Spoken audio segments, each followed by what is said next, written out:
Hola Luis Fernando, ¿cómo estás? ¿Cómo te ha Hola ido? Alejandro, qué gusto hombre, ¿cómo estás? Hombre, un placerazo verte de nuevo. Qué bueno que estés por acá, qué bueno que estés compartiendo. Y de entrada, hombre, agradezco tu generosidad por compartir con nosotros estos momentos que yo creo que van a ser muy, muy, muy productivos. Así que, bueno, pues súper bienvenido, ¿no? Gracias Alejandro, muchas gracias a vos por invitarme a conversar, que yo creo que sí que nos hace falta conversar más. Sí, definitivamente, eso es un sí rotundo, rotundo. Luis Fernando, yo siempre antes de comenzar un live le digo a mis invitados, bueno, en este caso, ¿quién es Luis Fernando Suárez? Bueno, yo Alejandro lo resumiría, hombre, yo he sido un servidor público toda mi vida, 34, casi 35 años de vida pública, muchos años en la gobernación de Antioquia, fui gerente del Hospital Mental de Antioquia. Trabajé en Metrosalud, la red pública hospitalaria, 4 años. Fui secretario de Inclusión Social y Familia en la alcaldía de Medellín en el periodo 2012-2015. Fui vicealcalde de Gobernabilidad y Seguridad de Medellín, sin duda un cargo muy retador en una ciudad triste y lamentablemente con una historia de violencia absurda. Y estuve 4 años en Urabá, proyectos sociales, y en esta nueva gobernación pues fui secretario de gobierno de Antioquia, y yo pues siempre lo diré de esa manera, por una injusticia contra el gobernador Aníbal fui gobernador encargado de Antioquia un año, en dos periodos, una parte en el 2020, otra en el 2021. Entonces puedo decir que fui el gobernador de la pandemia en Antioquia. Bueno, y esa es una muy buena definición. Además que lo hiciste muy bien, definitivamente. Sí que es cierto que lo hicieron bien ustedes. Bueno, Luis Fernando, mira, yo te había dicho, yo no quiero que nos metamos mucho en cosas de debates políticos y todo esto, porque pues no es nuestro escenario habitual, digámoslo así. Pero sí me gustaría hacer como una especie de análisis y a lo mejor de semejanzas entre lo que es la política y lo que ocurre incluso a nivel de salud. Yo sé que tú eres odontólogo y además epidemiólogo, y entonces por eso vas a entender de qué estoy hablando yo cuando estamos mencionando estas cosas, porque es que lo que ocurre en la política es muy, muy parecido a lo que ocurre en nuestro cuerpo cuando realmente el cuerpo tiene unas políticas adecuadas y cuando logra su equilibrio a partir de unas, digamos, políticas fisiológicas en nuestro cuerpo que nos permiten estar en un equilibrio, digamos, lo más cercano a la homeostasis. Así que yo tengo que empezar por tratar de definir qué es la política, hombre, Luis Fernando.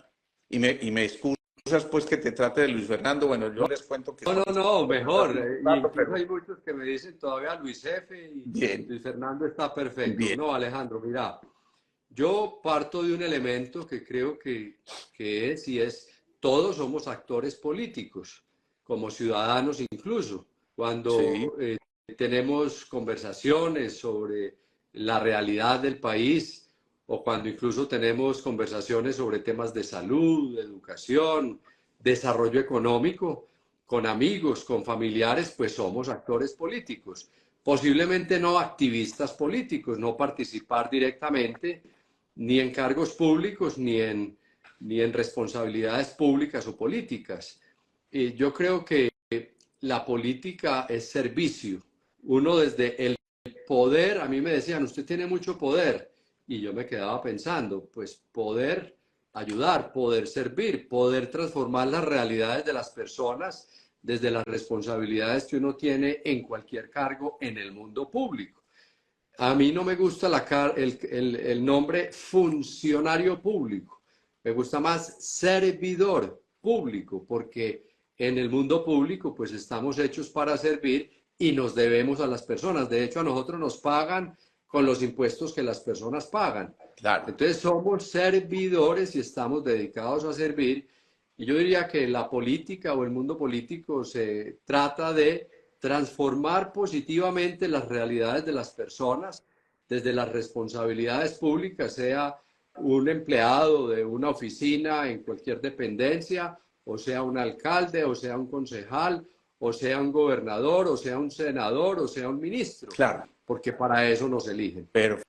Perfecto. Además me encanta esa definición. Nosotros en Sintergética hablamos de que el servicio es el único vicio que deberíamos tener. El ser vicio, el vicio de ser, de volver a ser nosotros en esencia y volver a rescatar lo que hay en esa semilla interior que yo creo que nos invita a entender un poco más esto que estamos haciendo. Y precisamente eso ocurre en nuestro cuerpo todo el tiempo. Cuando estamos dedicados a servir, realmente ahí se desarrolla una propiedad muy importante y es que conectamos el corazón con la mente.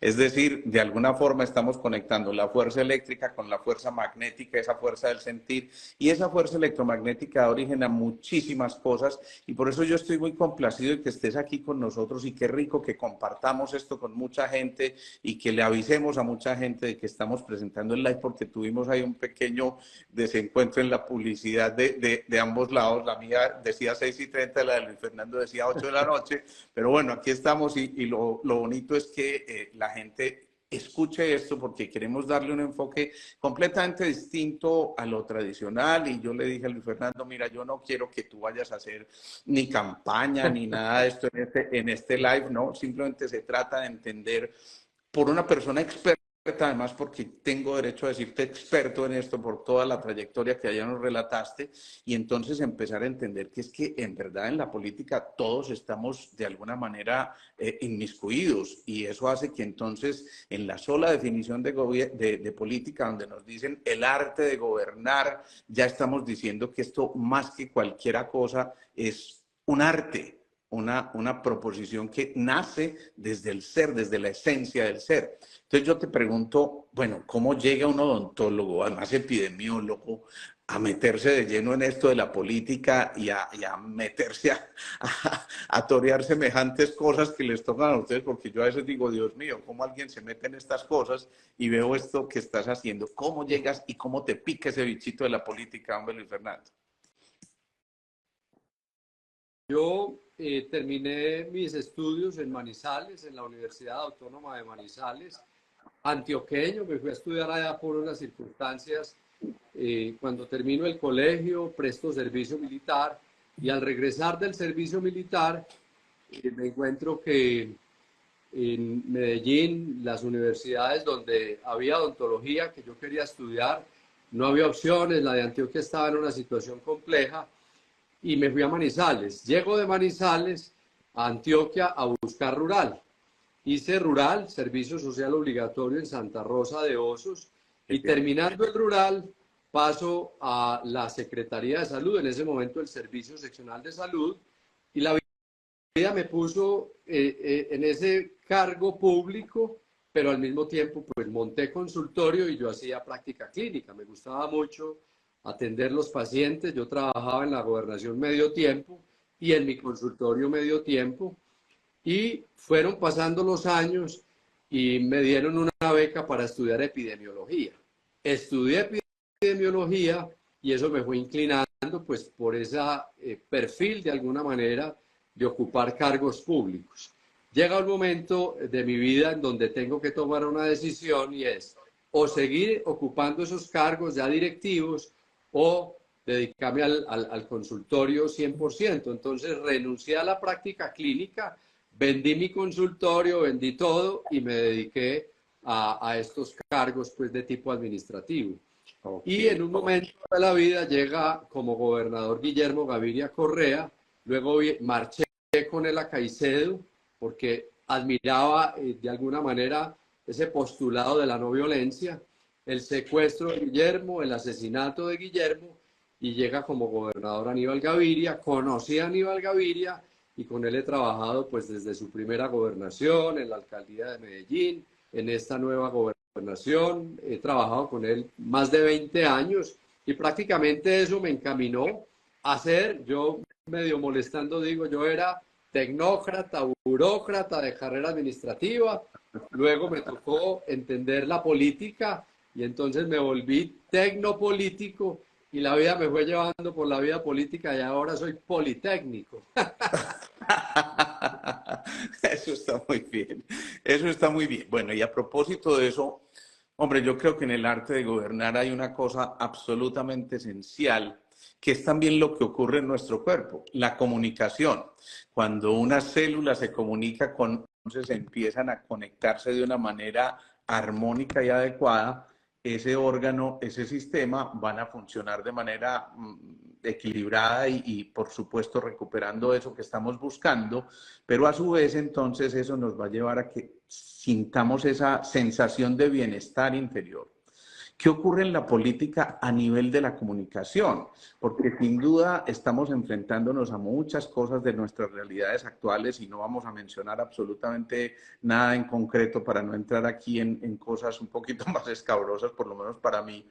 Pero sí, yo soy un convencido de que muchas veces la política falla en ese proceso de la comunicación. Cuando se alteran las comunicaciones, necesariamente como en el cuerpo, las funciones empiezan a alterarse y entonces los órganos y los sistemas empiezan a enfermar. Y eso eso es lo que yo creo que ocurre también a nivel de la sociedad. ¿Cómo hacer para que desde la política se tenga una buena comunicación?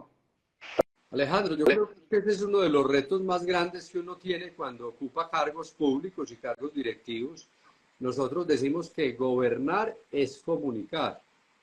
Y hoy pues tenemos muchos medios, afortunadamente creo yo, pero creo que a veces abusamos de ellos. Todo en el sano equilibrio. Yo lo he hecho de esta manera y eso suena complejo, pero es casi imposible que todos los actos de gobierno se comuniquen bien, porque en un aparato administrativo como la Alcaldía de Medellín, la Gobernación de Antioquia, en donde hay 15, 18, 20 secretarías y donde hay una cantidad de instituciones descentralizadas, todo lo que hacen esas entidades son actos de gobierno. Muchas veces incluso las mismas dependencias compiten en las comunicaciones. Yo creo que eso conlleva un reto enorme. Lo más importante es la transparencia en la comunicación, que eso es absolutamente clave. Decir siempre la verdad, un gobernante se puede equivocar, puede haber actos de gobierno equivocados, y yo creo que eso es muy importante, la transparencia en la comunicación e incluso los mensajes que se transmiten. Yo creo que la enorme responsabilidad que uno tiene como gobernante es gobernar con claridad, con transparencia y comunicar igualmente los actos de gobierno. Yo creo, Alejandro, que uno de los aspectos que a mí me visibilizó mucho como gobernador de Antioquia estábamos en la pandemia, confinados, y salíamos mucho en medios. Entonces la cara que más veían tal vez era la cara del gobernador, y por eso creo que nos recuerdan tanto. Pero además porque fuimos capaces de establecer un vínculo con la gente, comunicando de manera asertiva eso que vivíamos tan complejo en el marco de la pandemia. Es que mira las palabras que utilizas, que es que a mí me encanta que las uses porque precisamente ese era el símil al que yo quería llegar con este encuentro contigo. Vínculos. Cuando se rompen los vínculos, se rompe el equilibrio definitivamente y finalmente un pueblo está siempre buscando la felicidad que depende de esos vínculos. De hecho, lo vivimos en la pandemia. Mucha gente se quedó aislada, muchos de nuestros ancianos se quedaron sin visita de sus hijos por temor a contagiarlos. Y después empezamos a pagar los platos rotos porque muchos de ellos dejaron de conectarse, no solo con sus hijos, sino que sus neuronas dejaron de conectarse también y entonces empezaron tantos problemas de Alzheimer, de demencias seniles, etcétera, etcétera. Y entonces, precisamente cuando tú mencionas la palabra vínculo, yo creo que estamos diciendo algo absolutamente claro. Lo que ocurre en el nivel del sistema nervioso central ocurre en el nivel del sistema nervioso central de una sociedad. Es decir, si los individuos, las neuronas acá, pero los individuos en la sociedad dejan de comunicarse, además certeramente y desde la verdad, entonces empiezan a ocurrir los errores y a veces horrores que ocurren en esas pequeñas o grandes sociedades, ¿no crees? Totalmente de acuerdo, totalmente de acuerdo. Y el otro aspecto que yo creo que es muy importante, nuevamente, en ese aparato administrativo tan grande que es la gobernación, como la claridad en los mensajes. Yo muchas veces cuestionaba y decía, tener muchos comunicadores no garantiza comunicar bien, claro, porque usted puede tener muchísimos equipos de comunicadores, pero si los actos de gobierno no son claros y las comunicaciones no son claras, pues finalmente no se establece vínculo con la sociedad a la que nosotros nos debemos. Claro. Y entonces empieza a haber una relación ya no de interdependencia, sino de dependencia, y yo creo que ahí empezamos a perder el año, ¿o no? Totalmente de acuerdo, totalmente. Eso la gente finalmente lo siente. Cuando hay desconexiones entre el gobierno y eventualmente incluso hay mensajes distintos de distintas personas al interior del gobierno. Eso finalmente, creo yo, rompe la confianza de las personas y eso hace mucho daño. Yo creo, Alejandro, que hoy, y lo digo por convicción, en todos los recorridos que yo he venido haciendo, en las miles de conversaciones que he venido haciendo, yo escucho muy frecuentemente dos palabras: incertidumbre y desconfianza. Y eso es muy complejo. De alguna manera, un proceso de estos de cara a los ciudadanos, en donde los ciudadanos sienten incertidumbre y desconfianza.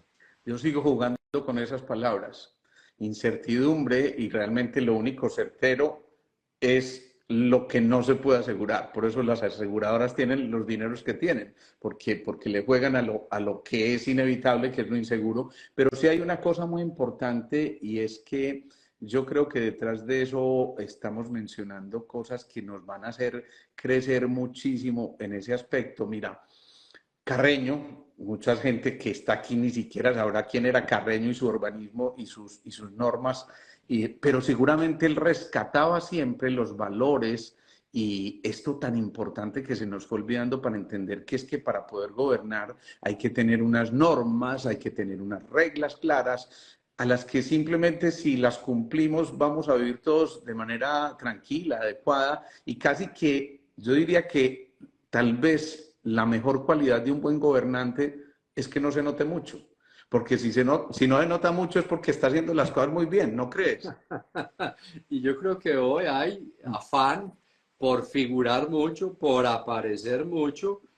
Creo que se abusa en algunos momentos de los medios, de las redes, por ejemplo, y yo creo que finalmente terminamos equivocándonos. Yo creo que es que todo tiene que estar en su justo balance. Y hay un elemento que yo creo que es muy importante en esa frase de gobernar es comunicar, y es que los ciudadanos tienen derecho a conocer las realidades del gobierno con toda claridad, con toda transparencia. Esconder esa realidad y, por ejemplo, no atender a los medios es un error gravísimo, porque es que los medios de comunicación tienen un rol que es absolutamente importante frente a la sociedad, y es comunicar lo que pasa, pues, en este caso, en un departamento tan importante como Antioquia o en una ciudad tan importante como Medellín. Esta es una pregunta de cajón. La gente dice, bueno, sí, perfecto, los políticos hacen una campaña y listo, llegan al poder y se les olvida lo que prometieron en campaña o simplemente se alejaron de aquellos quienes los eligieron. Entonces, yo no quiero que me contestes como el político, sino como ese ser humano que habita en tu interior. Ahorita dijiste otra palabra clave: confianza, y para mí la confianza es la fianza en el corazón. Así que un buen gobernante, en mi concepto, por supuesto muy personal, es ese que gobierna con su mente, pero desde el corazón. Y en ese corazón magnéticamente atractivo va haciendo que la gente confluya a su alrededor, y entonces busquemos, digamos que orientaciones comunes, fines comunes, para que al final podamos todos sacar un buen propósito y cosechar, digamos, lo que sembramos en un momento determinado. ¿Cómo hacer eso, Luis Fernando, en la política, en un ambiente tan enrarecido, tan complejo como el que vivimos, no solamente en nuestro medio? Yo diría a nivel planetario está ocurriendo un fenómeno complejo desde el punto de vista político, pero ¿cómo garantizar que un gobernante pueda de verdad meterle el corazoncito a lo que quiere hacer y no simplemente la razón y los números? Muy bien, ahí hay varias cosas, Alejandro. La primera, nuevamente, en los recorridos que hacemos diario, hay personas que nos dicen: ustedes los políticos vienen en campaña, prometen y se les olvida el pueblo y no cumplen. Y yo les digo: tiene razón, señor, gracias. Hemos destruido la confianza. Yo lo quiero hacer diferente, porque esa es una primera realidad. Yo creo que estamos frente a una crisis de desconfianza. Cuando uno mira, por ejemplo, la última encuesta de Inbamer sobre la confianza de los colombianos en los políticos, en los partidos, en el Congreso, en los gobernantes, en las mismas instituciones, es clarísimo que la gente hoy no confía, y eso es muy grave. Entonces, ese es el primer elemento. El segundo, yo creo que hay que gobernar de cara a las personas, estableciendo vínculos. Puede que un gobernador no se las sepa todas, pero si tiene las ganas, la voluntad, la decisión de trabajar por la gente, eso finalmente la gente lo siente. Bien. Este corazón que tenemos nosotros en el pecho y que lo llevamos con mucho orgullo, es el símbolo del amor por Antioquia, del amor por el servicio público, del amor por la gente de Antioquia, y es genuino porque lo hemos hecho durante toda la vida. Yo quiero ser el primer servidor público de Antioquia en este proceso que estoy haciendo. Y estoy claro que finalmente, cuando los antioqueños marquen el tarjetón, van a depositar su confianza en mí. Mi mayor preocupación, toda mi fuerza en no defraudar, en recuperar esa confianza gobernando bien. Yo creo que se puede hacer política con decencia, se puede hacer política con transparencia, buscando cambiar las realidades de las personas. Entonces, el primero es, nuevamente, servicio público, que finalmente es vocación y es amor. Y segundo, cumplir la palabra. Yo no prometo, porque cuando alguien me dice, no, yo voto por usted si tal cosa, no me condicione el apoyo a algo que yo después de pronto no voy a cumplir, porque yo no quiero que eso pase, porque yo no quiero seguir defraudando la confianza de las personas. Y en eso estamos empeñados. Yo creo que no es fácil, pero lo queremos hacer.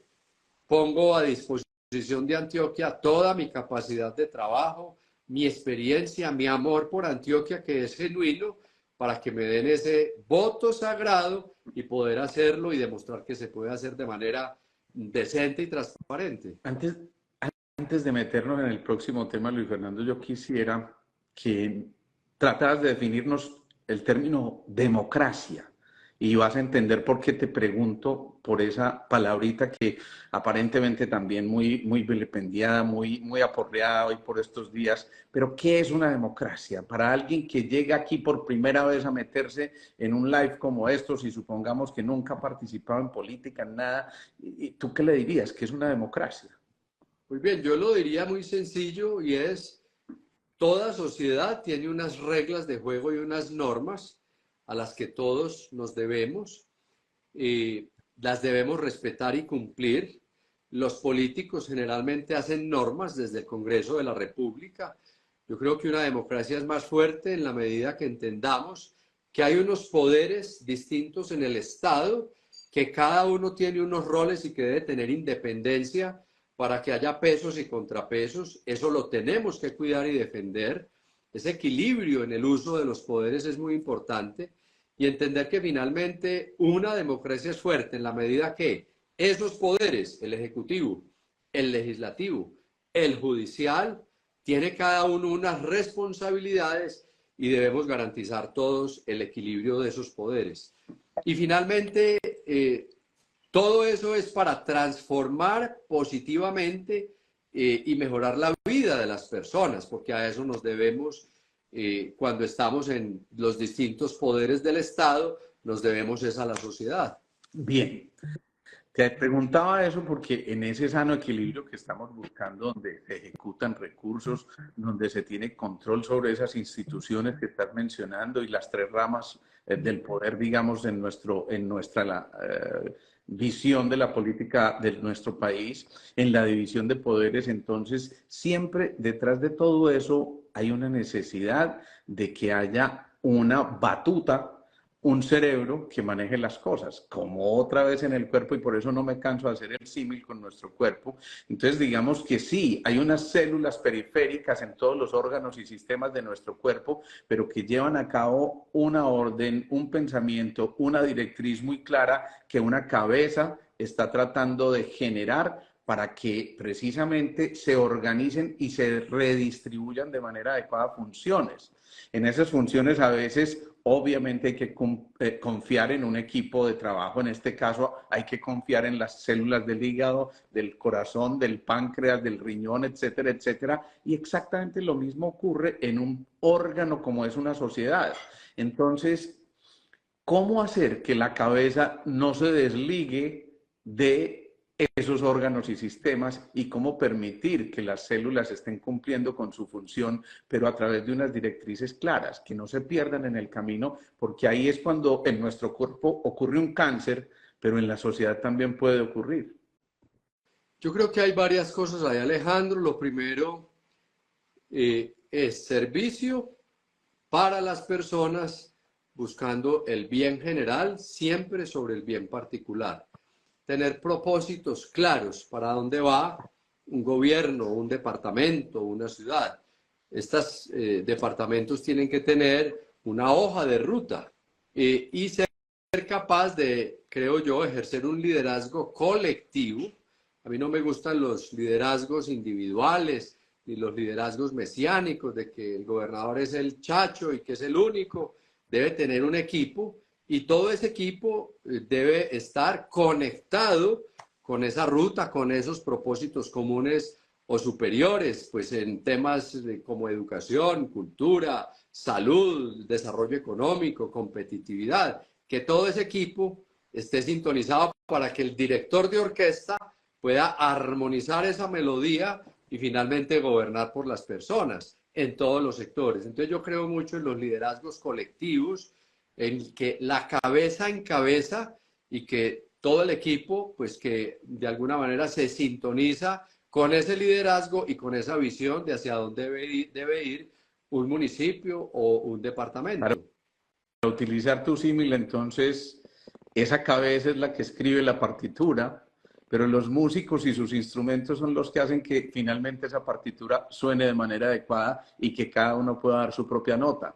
¿Qué tal si un día diéramos la propia nota en nuestras sociedades? Hombre, yo creo que el ser más feliz del universo, porque por fin escucharíamos la verdadera sinfonía de la vida, que es esa música, y a través de las personas. Además, entre otras cosas, la palabra persona viene de person, a través del sonido. Y eso es la música. Yo creo que algún día tenemos que pensar que la política también va a ser música y que va a ser música para nuestros oídos.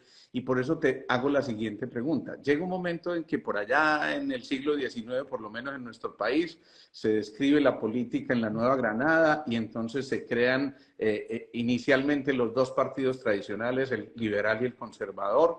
Y entonces empieza la pregunta, bueno, ¿y qué sentido tienen hoy los partidos? ¿Eso que fue el original cobra sentido hoy? Sin duda, Alejandro, yo incluso pienso que una de las debilidades de nuestra democracia está en la debilidad de los partidos. Hay muchos partidos, yo no voy a decir que eso es malo, pero son partidos débiles, y en donde incluso al interior de los partidos hay 3, 4 matices distintas, 4 liderazgos distintos. Puede sonar duro, pero ahí es como varones políticos, líderes políticos, y entonces al interior de un solo partido en Antioquia, por ejemplo, hay 4 matices distintas y entre ellos hay confrontaciones. Entonces yo creo que eso no es bueno. Yo creo que es muy importante avanzar en fortalecer los partidos con más disciplina, con más ideología frente a que piensa un partido político y en qué se diferencia de otros. Eso yo creo incluso que ha llevado a que pase algo que hoy es una realidad, y es que, por ejemplo, en la alcaldía de Medellín, pues la última cifra que yo tengo es que puede haber más de 25 precandidatos por firmas, por movimientos cívicos, y eso explica por qué la desconfianza en los partidos. Yo creo que esa debilidad debe trabajarse incluso desde reformas políticas en el Congreso de la República orientada a fortalecer los partidos, porque sin duda son la base de una democracia fuerte. Ok, qué bien, qué interesante eso. Hay una cosa y es la interacción de agentes, instituciones, organizaciones, digamos que creencias y sistemas de normas y reglas que ya mencionaste, que finalmente están buscando una utilidad común, una cosa que vaya más allá del interés personal, como lo dijiste, y trascenderlo hacia el bienestar común.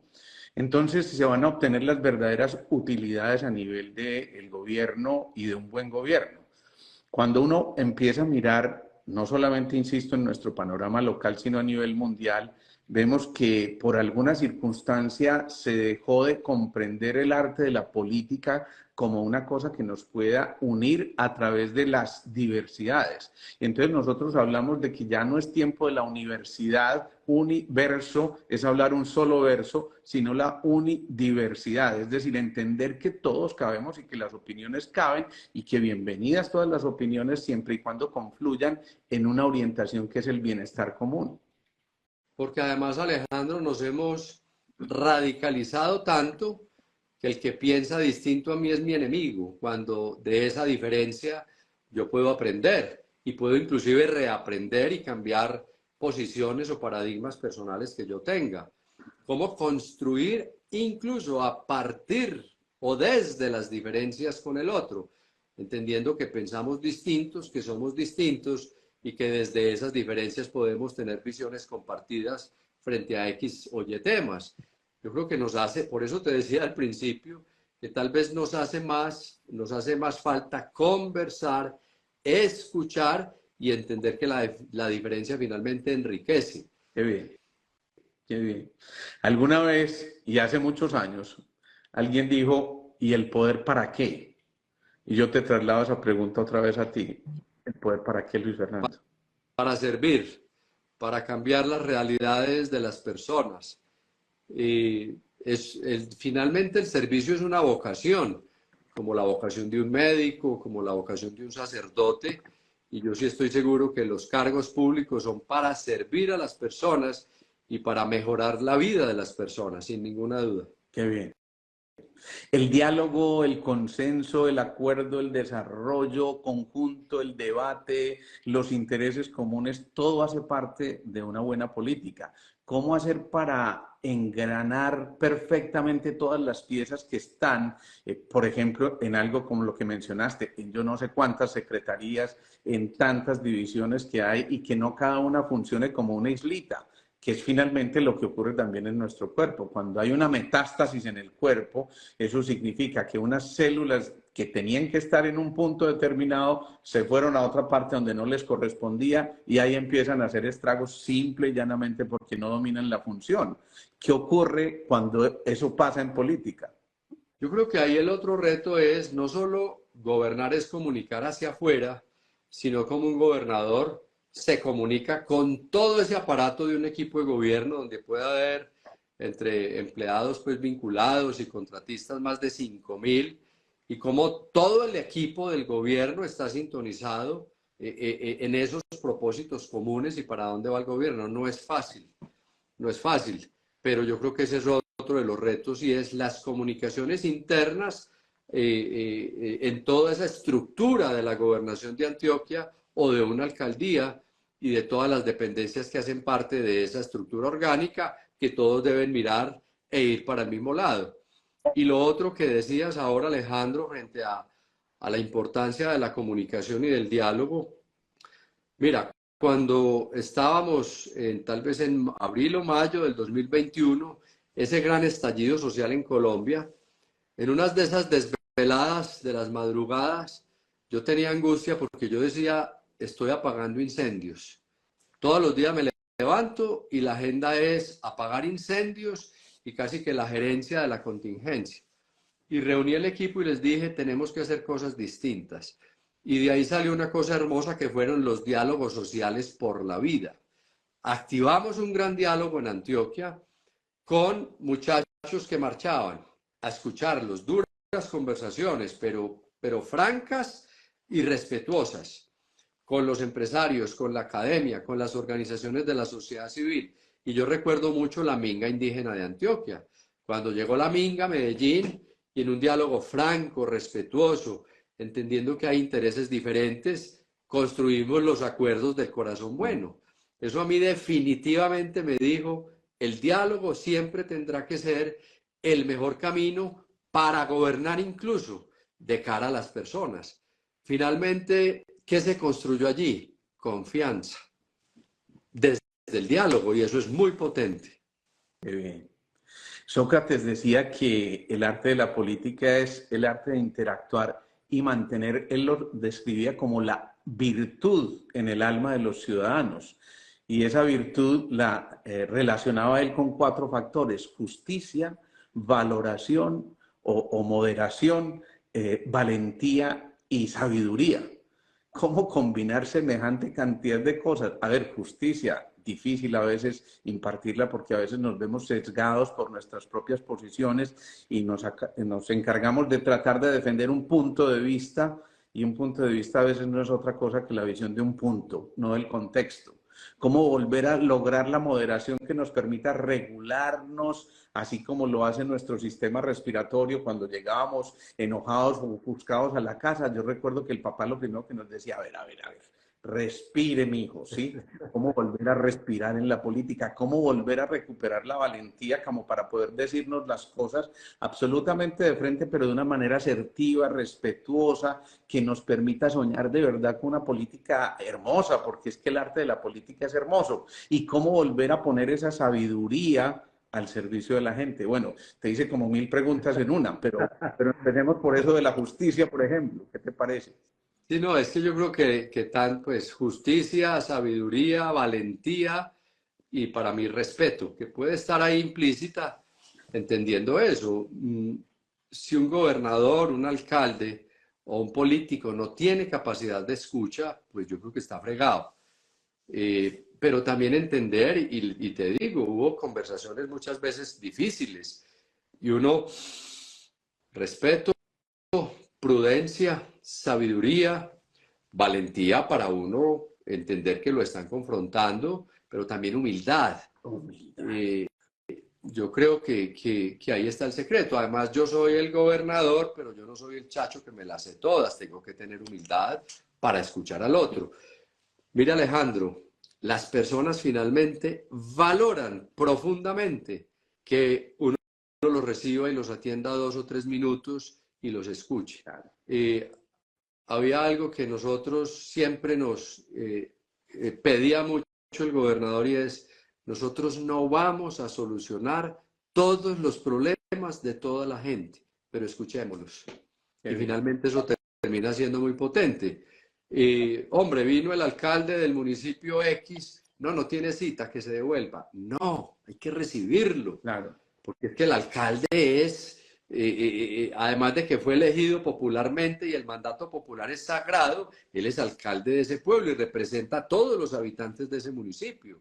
Entonces, uno tiene que hacer a veces más de lo que normalmente hace. No, hágale, dígale al alcalde que estoy muy ocupado y lo recibo 10 minutos y lo escucho. Ese alcalde se va feliz para su pueblo, así uno no le apruebe un proyecto o una necesidad que traía. Cómo escuchar desde el corazón, cómo ver desde el corazón, cómo palpar desde el corazón, cómo trascender los órganos de los sentidos en este orden de la política, cómo en verdad no simplemente quedarnos en una fachada, en una apariencia, sino en verdad lograr comunicar eso que estás diciendo y lograr que el otro se vaya, así sea con esos 3 minutos, pero con 3 minutos donde en verdad se le hinchó su corazón de alegría porque pudo expresar lo que tenía, además porque representaba también a otros muchos, ¿no? Entonces, ¿cómo volver a mantener ese equilibrio perfecto cuando hay tantas solicitudes al mismo tiempo, tantas informaciones? El cerebro maneja en 1000 cantidad de conexiones, casi que infinitas posibilidades. Las neuronas, 100.000 millones de neuronas se están interconectando y generando mensajes continuamente, pero aún así ese director de orquesta que es el cerebro es capaz de realizar todas las funciones porque distribuye cargas, porque administra esas cargas y porque asume la actitud de un buen gerente que es el que dice, venga, yo no lo puedo hacer todo, confío en este equipo, aquí, en este otro y en este otro, para finalmente empezar a sumar esfuerzos. Sí, Alejandro, yo creo que es muy importante, más que la cantidad de tiempo, la calidad que uno le dedique a una persona. Uno le puede decir, hombre, yo tengo 10 minutos, vamos a hablar, cuénteme el tema, dedicándole, concentrado, no aquí chateando, sino dedicado, que la persona sienta que realmente uno le está dedicando 5 o 10 minutos muy valiosos y que uno diga, hombre, listo, llámeme al secretario tal, recíbalo y converse con él que tiene una situación que usted puede ayudar a resolver. Resuelto el problema con un ciudadano. Mire, cuando uno recorre los municipios, pasan cosas que yo a veces digo, yo me las cuestiono. hay municipios en los que la visita del gobernador puede ser el evento más importante del año. Y a uno lo reciben con una calle de honor de niños. Y el gobernador pasa derecho y no ve los niños. Y yo los abrazaba a todos, los va a saludar a todos, sí. El tiempo, ellos son más importantes que la placa que vamos a inaugurar. Qué bonito eso. Es entender eso y es conectarse uno y no llegar como un autómata simplemente a destapar la placa, echarse un discurso y salir corriendo. Yo creo que eso la gente finalmente lo siente cuando el gobernante tiene ese gesto de entrar, de saludar. Yo tengo una anécdota muy bonita en Yarumal. Estábamos en el parque de Yarumal sembrando el árbol de la vida y abracé a una abuela, adulto mayor, y me dijo, ay, es que no es fastidioso. Y yo, pues no. Y yo creo que la gente finalmente siente eso honestamente. Y yo creo que eso es muy bonito, porque finalmente, pues vino el gobernador, saludó a los niños, saludó a los adultos mayores, conversó con la gente, inauguró el edificio, pero eso termina siendo tal vez lo menos importante. Ciertamente. Aquí alguien nos está diciendo empoderar a la gente y saber liderar definitivamente. Eso sí que me parece importante. ¿Qué condiciones tiene que tener un líder político, Luis Fernando? Además, por supuesto, de las actividades que ya mencionaste, del servicio y todo esto, pero ¿cuáles deberían ser las condiciones de un líder político? Sin duda, credibilidad y que genere confianza.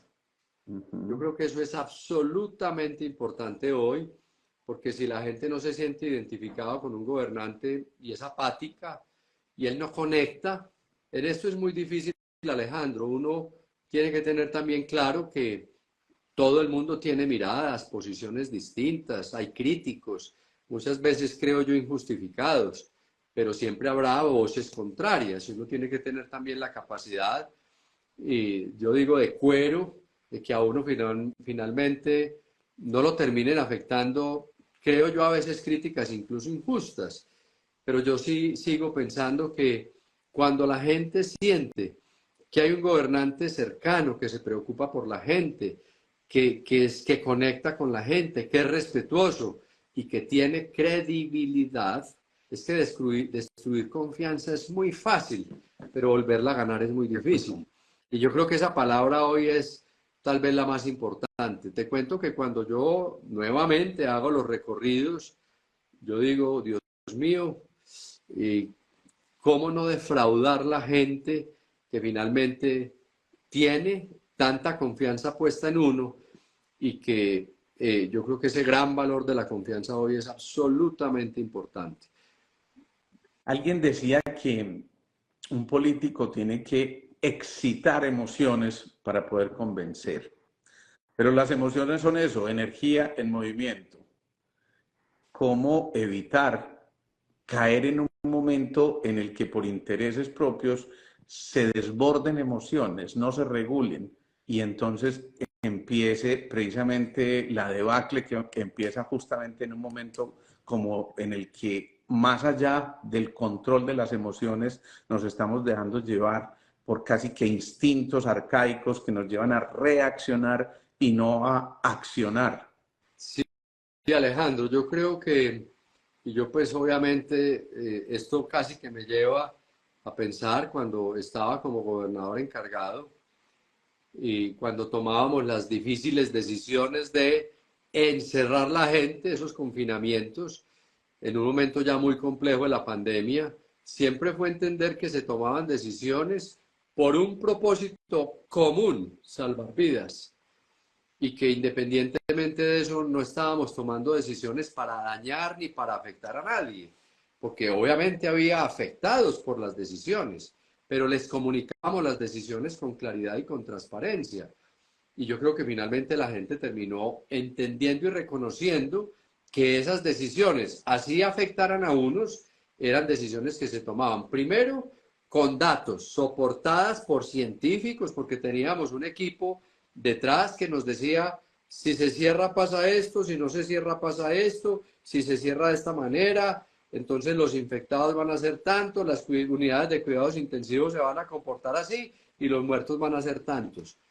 Entonces eso yo creo que la gente terminó entendiéndolo y terminó aceptándolo y terminó reconociendo que había no un gobernador, sino todo un equipo de gobierno que estaba enfocado en ese propósito de salvar vidas y la gente terminó reconociéndolo y conectando con eso. Y el otro tema, nuevamente, no exagerar en los actos de gobierno y en las emociones que uno quiera generar. Finalmente, en el ejercicio que estamos haciendo, yo creo que es muy importante nuevamente conectar con la gente para que la gente crea en la persona y finalmente deposite la confianza en esa persona, pues para que ejerza esa labor tan importante, para mí sagrada, de tener un cargo público, pues en este caso de gobernador. Yo recuerdo mucho una escena, Luis Fernando, cuando estábamos confinados y que, como lo dijiste, te veíamos mucho en las pantallas. Y yo decía, Dios mío, ¿cómo alguien sacrifica su propio bienestar? Podría estar sentado en su casita tranquilo y no recibiendo una chocolatina que es la que le cuesta después un COVID. ¿Cómo, ¿Cómo hace uno para sacrificar eso tan elemental que es su estado de bienestar? ¿Qué es lo que te lleva o lleva a un político a decir, pucha, es que no simplemente puedo pensar en mí, sino que tengo que ir mucho más allá y cómo hacer que de verdad salgamos de esa zona de confort, de esa zona de complacencia para decir, es que yo tengo un deber aquí primero antes que cualquier cosa? Nuevamente, Alejandro, servicio es vocación, lo tenemos en el corazón, es lo que nos mueve todos los días a levantarnos y hacer esta tarea, a veces compleja, a veces desagradecida, sacrificando la familia, sacrificando tiempo personal, jornadas extensas, duras, difíciles, pero finalmente cuando uno logra cambiar esas realidades positivamente de la gente, ese es el mejor salario. Mire, yo puedo decir que la alegría más grande que yo he sentido en mi vida en el servicio público como gobernador, mire qué tan paradójico, gobernador encargado, es haberle entregado las llaves de una casa a una mujer cabeza de familia con su niñita de 6 o 7 años.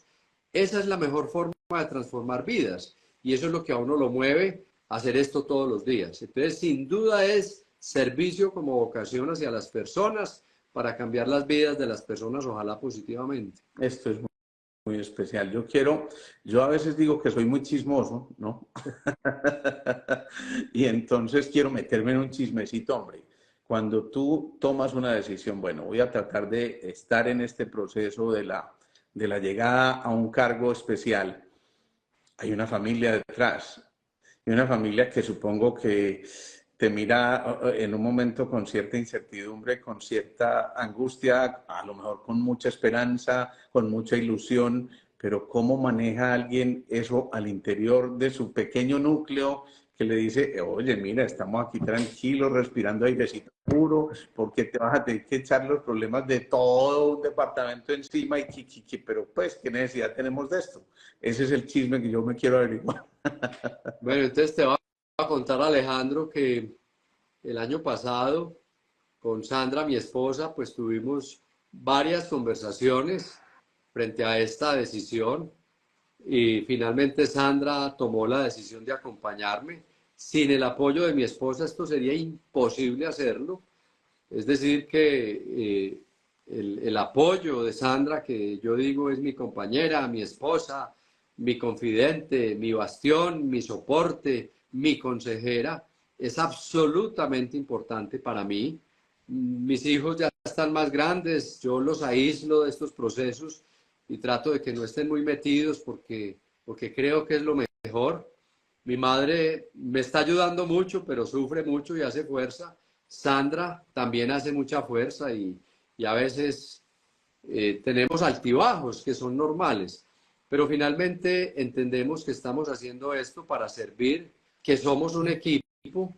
El corazón rojo es el corazón de Sandra, que me lo puso en el pecho y me dijo el símbolo de todo lo que hagamos va a ser este corazón, que es el amor por el servicio y por la gente de Antioquia. Entonces lo hacemos por convicción, pero es difícil, Alejandro. Realmente te digo que esto tiene cosas hermosas, muy bonitas, pero a veces tiene ejercicios muy duros, de jornadas extensas, difíciles, de trasnochos, de desveladas, de sufrir, de a veces sentir que nos atacan duro. Yo digo que critiquen a un gobernador o a un alcalde está bien, pero pues que no acaben con la vida de uno, Claro. porque tampoco, pero bueno, finalmente yo creo que son más las alegrías y las satisfacciones y por eso lo hacemos con total convicción. Y ahí es cuando el sacrificio se convierte en sacro oficio. Y yo creo que ese oficio sagrado que están buscando ustedes, los políticos, de alguna forma está contribuyendo con eso que ese pueblo, esas células periféricas están esperando de un director de orquesta para que finalmente, como lo dijimos ahorita, la sinfonía suene de la mejor manera. Luis Fernando, estas charlas son muy agradables, hombre, pero se nos va pasando el tiempo y Muy rápido.